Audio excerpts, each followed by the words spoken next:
What's up you guys, Brendan here. So I've been doing these weekly update videos for a few weeks now where I look back to the prior week's news stories and let you know about what I find the most interesting topics to be or the most relevant to this channel's overall goal.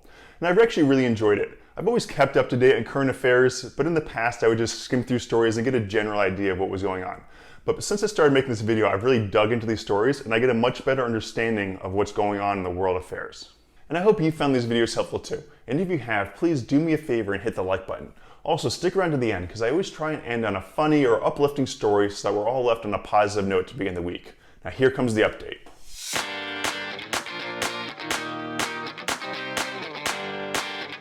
Now I don't know about all of you, but I've noticed more and more local storefronts are up for rent. Now this isn't a good sign for our economy as small businesses are beginning to close down, but it's also affecting larger businesses. JCPenney, J.Crew, and Neiman Marcus are a few of the big companies that have recently filed for bankruptcy. Now, bankruptcy doesn't mean that these companies are just liquidating all of their assets. It could be a chance to kind of reset, rebuild their business, and begin again. In the markets last week, equities were down as investors reacted to bleak economic data and warnings of further weaknesses ahead.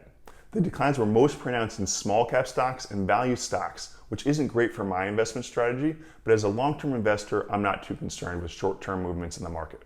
Real estate shares also did badly on fears that retailers and other businesses wouldn't be able to make their lease payments. So let's look at how the markets actually did. The S&P 500 was down 2.3%, the Dow Jones Industrial Average was down 2.7%, the Russell 2000 was down 5.5%, and the MSCI EAFE was down 3.7%. Now, a few of the reasons the markets were down was investor sentiment was particularly low on Wednesday, which was the worst performing day of the week. Two prominent hedge fund managers came out with negative outlooks for the market. One manager called the current market the second most overvalued he had seen. Another stated that the risk-reward trade-off for stocks was the worst in his career. Now, I don't like to try and forecast how the markets will perform. I've said this before, and the markets are irrational. They don't always move based on the numbers or based on how they should, considering what's going on around the world. And it's important to note that these two hedge fund managers likely have a short position in the market, which means they'll profit if it goes down. So it's in their best interest to make negative statements about the market to try and get it to decline. There are also concerns of renewed trade tensions between the US and China, further adding to negative market news. On Thursday it was announced that about 3 million additional Americans filed for unemployment benefits last week. That brings the total over the last 8 weeks up to 36.5 million. The good news is that since March 14th, the unemployment benefits have continued to tear down each week, but it's still extremely high. Interestingly, women have been hit harder by unemployment than men, and usually the opposite is true. As of April, the unemployment rate was 14.7%.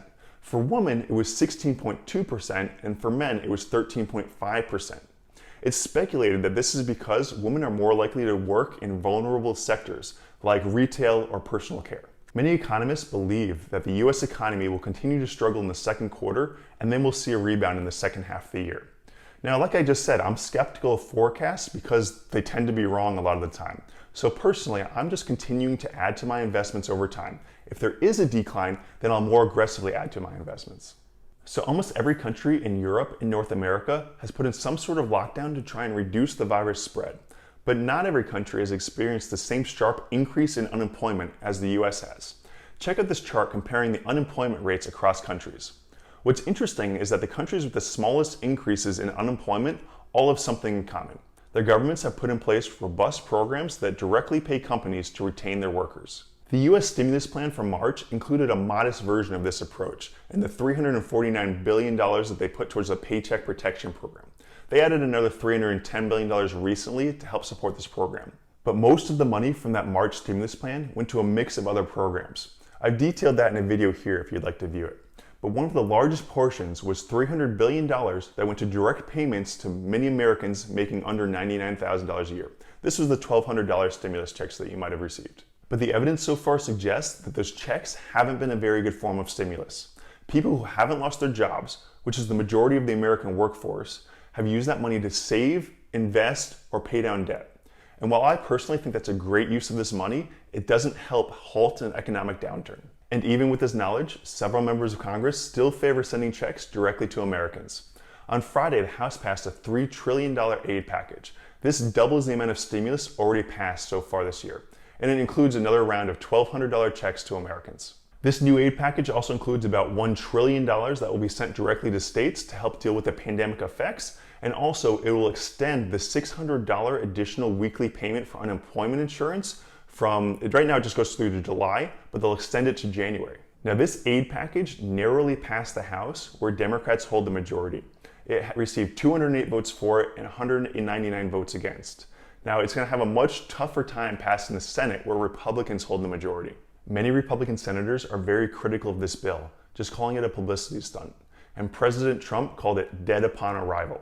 Senate Majority Leader Mitch McConnell said he won't support the Democrats' calls to send further aid to state and local governments without also including measures to shield companies from liability during the pandemic. He is concerned that many businesses will choose not to open their doors because they are worried that employees might contract the disease while they are working for them, and then they'll get sued because of it.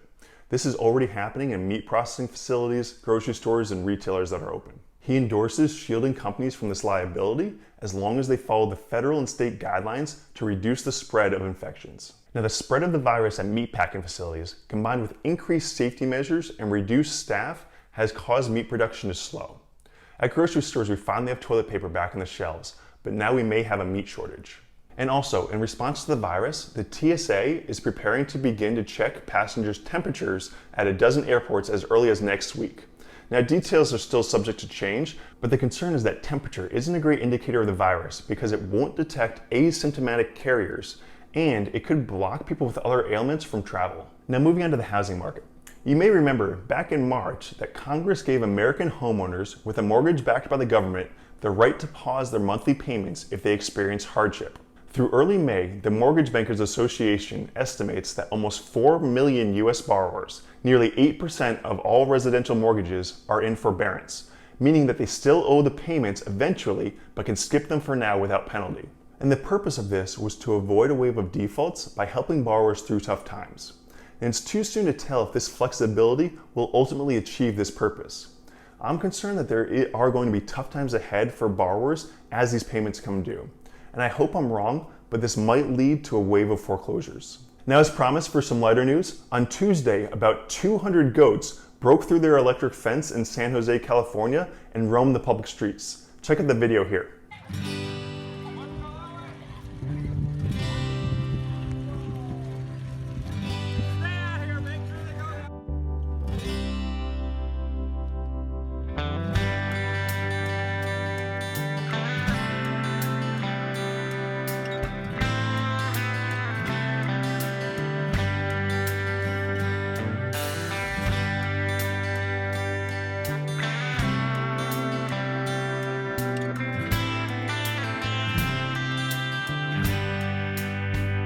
So that was crazy to see, but ultimately the rancher got the goats under control and no people or goats were hurt.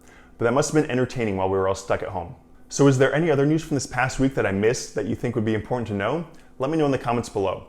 Also, if you like this video, please hit the like button and subscribe, and also hit the little bell icon so you don't miss any future videos. Have a great week.